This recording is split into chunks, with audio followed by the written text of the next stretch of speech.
Can LLC losses offset W-2 income? Reddit? Yes, LLC losses can offset W-2 income, but Reddit discussions make it clear that there are conditions. By default, LLCs are pass-through entities, meaning profits and losses flow to your personal tax return. If you have W-2 wages from a job, business losses from your LLC can sometimes reduce your overall taxable income, lowering the taxes you owe. The IRS requires that your business is run with a profit motive and that you materially participate in it.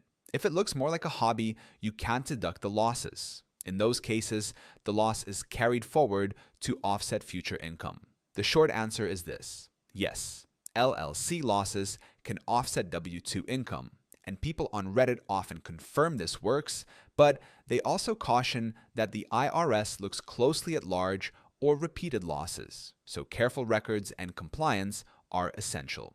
Zen Business can help you form your LLC and give you tools to stay compliant, so tax deductions are easier to manage. And if you want a step-by-step breakdown of LLC basics, you can also download my free guide on how to set up an LLC.